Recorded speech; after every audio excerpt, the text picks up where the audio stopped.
Welcome to the Global Sports Report here on Horizon News. We begin today in basketball. And during the Los Angeles Lakers overtime win against the New York Knicks, LeBron James confronted ESPN's analyst Stephen A. Smith over comments made about his son, Bronny James. The exchange, which took place courtside, quickly became a hot topic in sports media. On First Take, Stephen Smith addressed the situation, stating that LeBron James approached him unexpectedly to express his frustration. According to Smith, LeBron took issues with his remark about the pressures Bronny faces as the son of an NBA legend. However, Smith insisted that his comments were not meant as criticism of Bronny's skills or character, but rather an observation of the expectation placed on him. Despite the tense moment, Smith maintained his stance, saying he respects Bronny James and his father, but stands by his analysis. He reiterated that his job is to discuss sports honestly, regardless of how players may feel.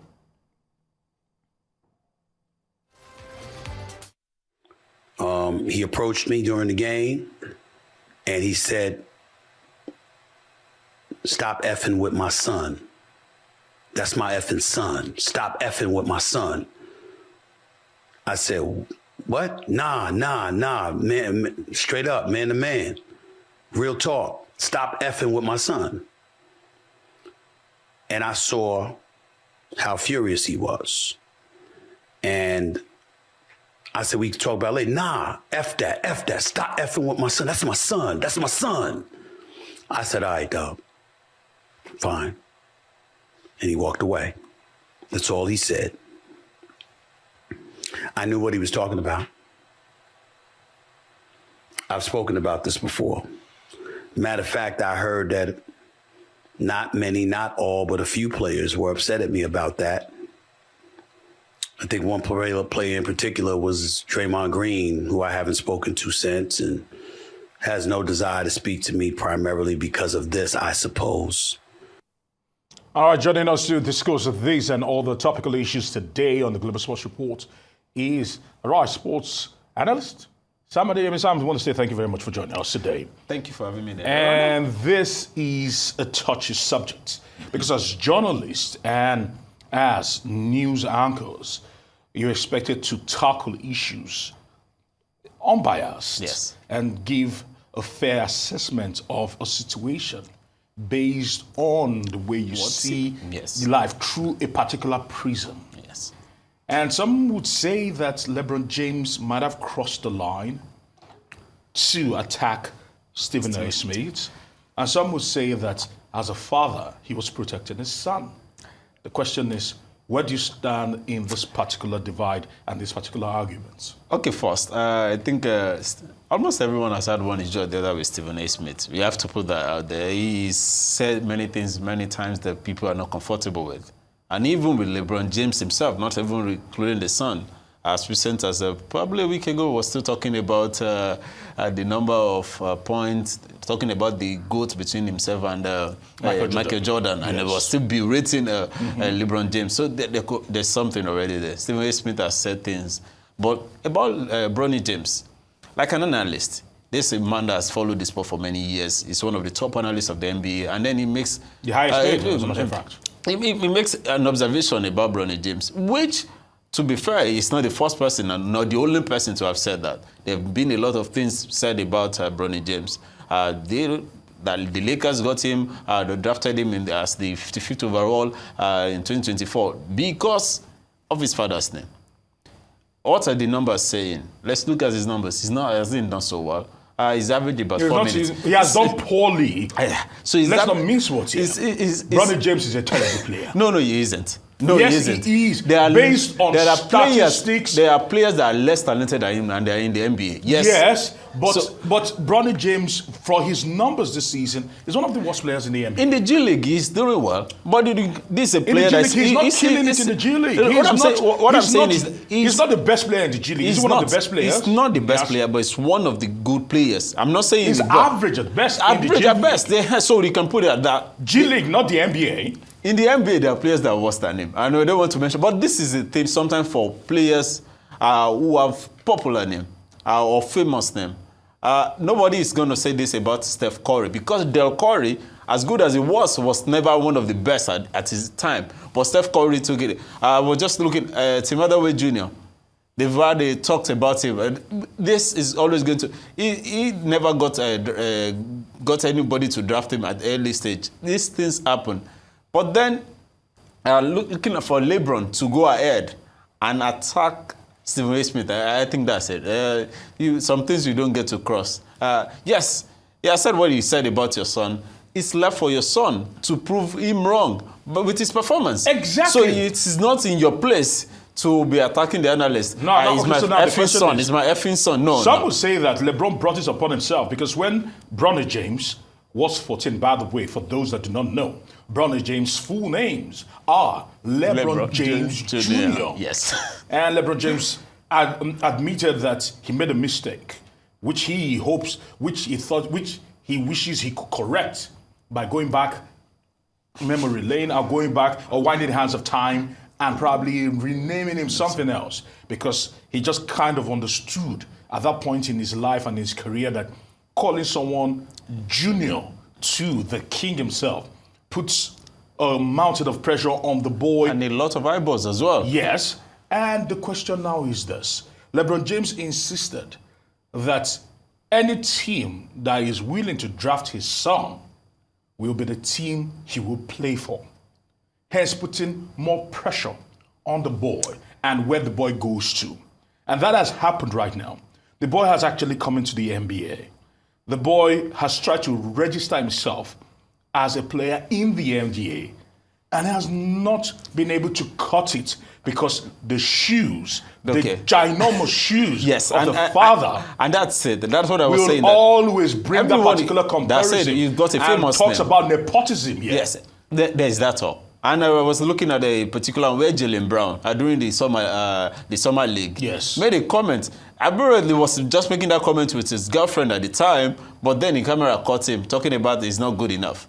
And then they've said that has also caused rift between Jaylen Brown and LeBron himself because of why that is LeBron comment. touchy about his son? No, man. Is his son good enough? Like you said, he's his son. Yes, he's his son. But where do you as a professional? Because if it was someone else's son that was being shoved down the neck and the throats of other Lakers players, are you saying that people do not have the right to criticize a very mediocre player? He's not a bad player, but he's a mediocre player. Yes, he can be criticized. And don't let's use that word mediocre here. He's still a very young boy. He's just getting into the NBA. This is rookie season. Don't let us start judging him. Player. By every standard. And the stats states that he's played 18 games this season or so, but it's an average of about 4 minutes per game.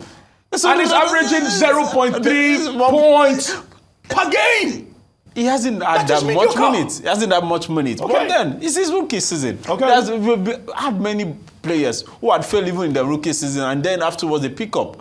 So let's just be very, very, let's accommodate him. Let's give him 2-3 years in NBA, and then we can then say, whether it's good enough to be in the NBA or it should be flushed out. Okay, so finally, before we actually wrap it up and actually move it on right now, we know Bronny James has had to overcome adversity. But do you ever think that that spark, that fire, that particular flame that makes people see criticism come their way and they decide that I will prove everyone wrong? When you look at Bronny, does he have the fire in his eyes to prove his naysayers and the doubters wrong, that he's good enough without his father to be in the NBA? So I actually think so. And to be fair, that's why I said to his father that the boy has never granted any interview or any comment, say anything about all of this criticism.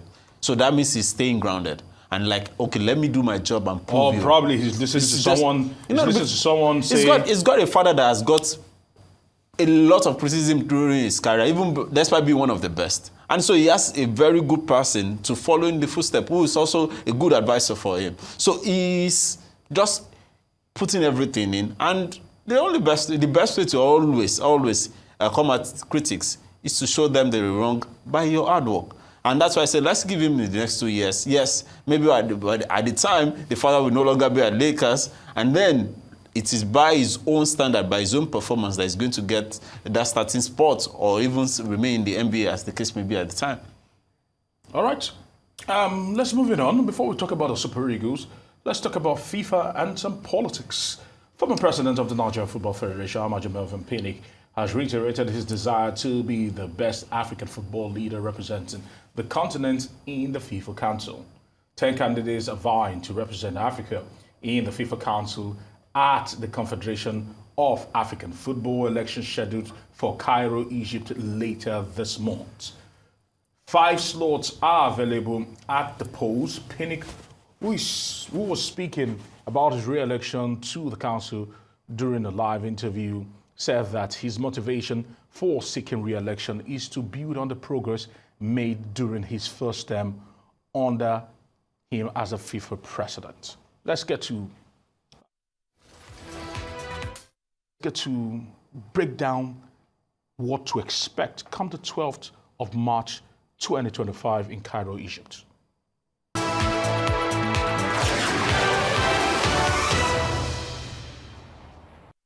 The FIFA Council, formerly the FIFA Executive Committee, is an institution of FIFA, the governing body of association football, futsal, and beach football. It is the main decision-making body of the organization in the intervals of FIFA Congress. Its members are elected by the FIFA Congress. The final composition of the FIFA Council consists of 37 members, 1 president, who is Gianni Infantino, who is elected by the FIFA Congress, and 8 vice presidents and 28 other members elected by the member association. On the continent, CAF will be holding an election on the 12th of March 2025 in Cairo, Egypt. But looking at the composition for CAF, we've got 1 vice president, Patrice Motsepe, the billionaire businessman from South Africa, and 6 others. Making up the numbers are former president of the Nigeria Football Federation, Amaju Melvin Pinnick from Nigeria. The way people are trying to put the head together of all the contestants, I just feel trying to jam our heads together, you don't take life too seriously because you can't get out of it alive, And in everything, you must give thanks to God. That's the first Deuteronomy 5:18. So those are the things I believe in, It doesn't mean that anybody is stressing me particularly, no, there's none, I've done my best. I think in the last 1 year, I think I've done about 40 African countries, making them to understand why some of us should go back, not just me. Some of us should go back to the council because in the last 4 years, we've been able to build bridges. We've been able to build very organic friendship. So the next 4 years, we're going to be more intentional about what we need to do. So the truth is, when people say, oh, what do you want to do? No, you cannot do anything. It's all about the collective. You are the executive. You collapse your structure, you collapse your ideas into the ideas of the leader. Who is the leader? Is the president of FIFA, the president of CAF. Because they are the visionaries, they have the vision. So you streamline your vision with theirs in improving our advancing football in the continent or globally. The CAF president is indifferent towards anybody. I can tell you, I have a very wonderful, warm relationship with him. The same thing with other members of the executive committee and members of the NFA. As CAF president, he should be seen to be neutral. And that is what he has done, And I believe there's nothing. We have a relationship. I speak to Patrice whenever I want to talk to him. I have a relationship with Gianni. I have a relationship with everybody. Very warm relationship. The same relationship they have with other presidents of MAs and other executive committee members. So that is not an issue at all. It's basically not an issue. We are good, by God's grace. We are very, very good. I believe this time next week I'll be among the 5 that will be counted into the FIFA Council by His grace. And like I said, it's not a do or die affair, I'm here today watching Warriors. That was my first love. I will always watch Warriors, good, bad, and ugly, because that's the club that I nurtured by His grace to wherever it is today. So all their matches in Lagos, if I'm around, I'll watch. If I'm around in Warriors, I also watch their games. I don't mind, I love football. And I don't think anybody can take it away from me.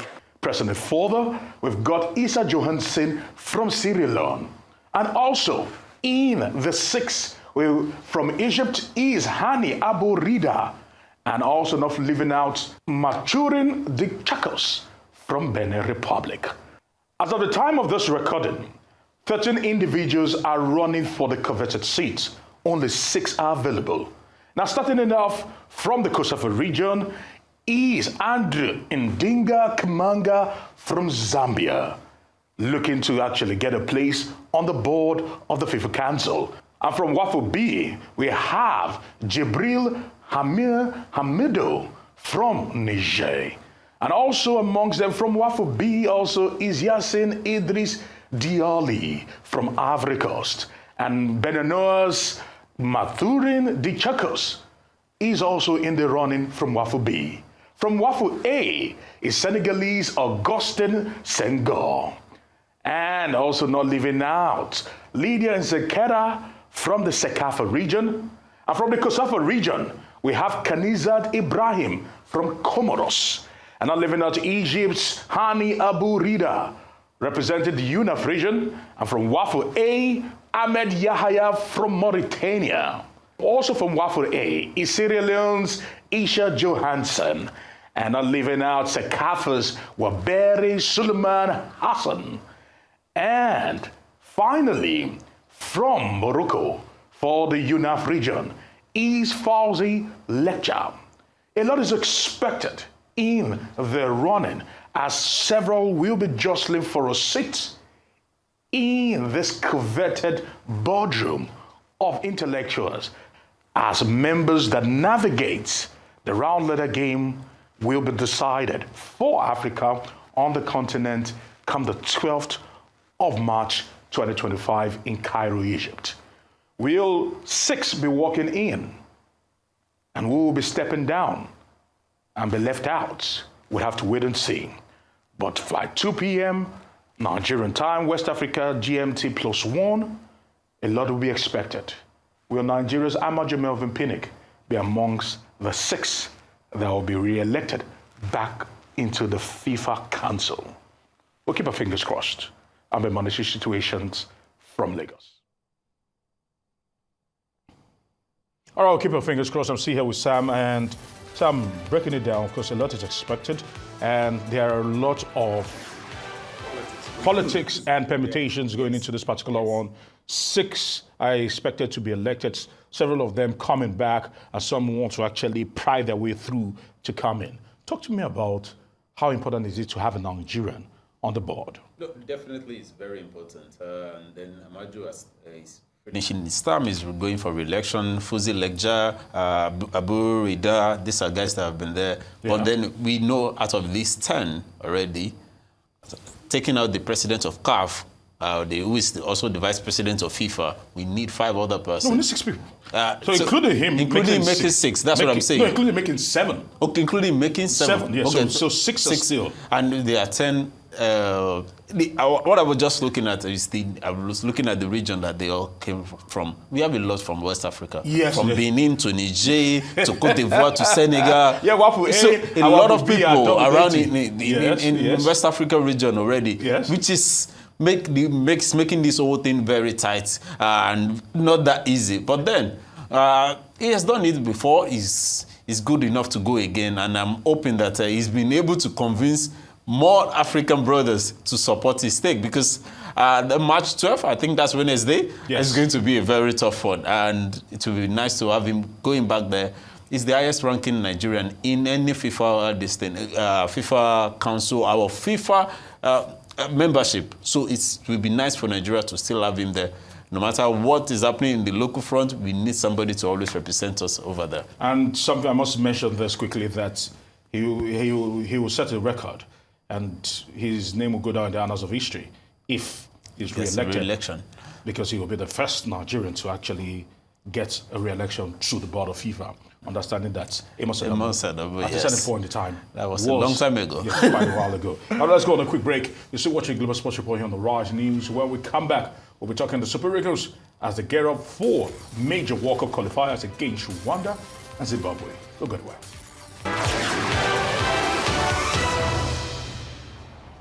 Welcome back. You're watching the Global Sports Report here on the Rise News.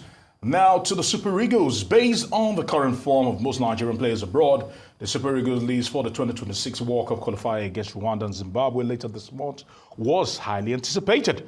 But nobody saw the release of a 39-man provisional list coming. Usually there is a supposed discrete provisional list for matches like these, with rumors also making the rounds about who's there and who's not, but it gets pruned to the needed 23-man list before it's made known to the public. And that's off to shift from the norm. Nigeria Football Federation, through the Super Eagles official social media handles on Tuesday, teased and dropped a list of 39 players that have been picked by the new coach Eric Schill for this assignment, leaving the media space awash with questions about the final cut. Of course, there is no perfect list and nothing is settled yet. Even the players on the list also got to know via social media, just like the team and fans that have bombarded social media with requests for the players' list provisionally. The list have 5 goalkeepers, 10 defenders, 10 midfielders, 14 names in attack, with 7 of the players being potential debutants if they make the final cut. Now, the players in line for their maiden invitations are Slavia Prague's defender Igor Ogbu, Rangers International's Ifeanyi Buchi, Anthony Dennis, who plays for Gozep in Turkey, and Getafe's Chrysanthus Uche. Papa Daniel Mustafa of Niger Tornadoes in the Nigeria top flight informed gang striker Tolu Akorodare and new Sevilla signing Akko Adams. Now, Sam, the 39-man list has caused more problems than trying to solve major headaches. Okay. I mean, selection headaches right now. So, yeah, it is. This is what I feel about Eric trying to do. Yes. He's trying to widen the net. We do know that some players are injured, and there's some that are currently just returning from injury. So it's just about the fact that, well, if anybody gets injured, they can always find a replacement. I've gotten information that it could be, we could have a major list, but before the end of this week, I mean, this coming week, we should have the list trimmed down to a particular number. Whether it's going to still be 30, 25, that's what we don't know. So who should he bring on board? Because we have some players that are firing on all cylinders. Yeah. Because we just saw Siri Dessa. So, yeah, Siri Dessa, we saw him in the Europa League. And then Akorodare, I hope I got that Tola Rokodare, who's also left from this league and then went to, he's doing well with Ghent right now. Well. There seems to be something with Belgium for Nigerian players. They just attempt to pick up from there. Paul Onuachu, there's been so many of them that come through there. So it's a good one. We've seen a lot of games with Chrysanthus Uche with Getafe. Yes. The Niger Tornadoes guy, Papa Daniel, I haven't seen much of him, but then there's been a lot of rave review about how good he is. Will all any of these guys get 7 of them? If they get to make the list, they will be making their debut. But we also have returnees. Nathan Teller, who hasn't played for almost 2 years with the national team, is also coming back because he has been doing well with Bayer Leverkusen. So. And not forgetting, you can't leave out a Victor Boniface. You can't leave out a Victor Osimhen. But there are some names that people, at least a lot of Nigerians are talking about. Ahmed Musa. Why is he still coming back? I said he's still the captain of the team. He should leave on his own terms. At least we owe him that. That's what I think. Whether he's going to make the final list is a different thing. And then, Kelechi. I don't know why Kelechi is on that list. And this is my own personal opinion. Probably the coach wants to see what he's got in his locker. This is what he's got. Like, seriously. Akko Adams has not really settled down. Yes, he just joined Sevilla. Chidera Juke has also been battling injuries. So I think these are all the players he's just looking at. And then the goalkeeping, Maduka Okoye. Has his case been resolved already? I think he's gotten the pass. And Kayode Bankole coming in. Kayode Bankole was the second goalkeeper for the Chan Eagles. He wasn't even the starter. But then he's been invited now. So I don't know. I don't know what Eric Charles is trying to do, but he needs to try and give us that final list. Trust the process. That's what I'll say to you. Trust the process. Much. Okay, so I don't want to be pessimistic, but then I don't see Nigeria. I don't want to be pessimistic, but based on all of this, we are currently 5th in that group. We've got 4 teams ahead of us, and we have 5 or 6 more games to play, and we're thinking there's going to be a miracle. Even if we win all our games, I still believe in the God of miracles. Even if we win all our games, we need other teams to still lose. All right. I want to say thank you very much, Sam, for stopping by today.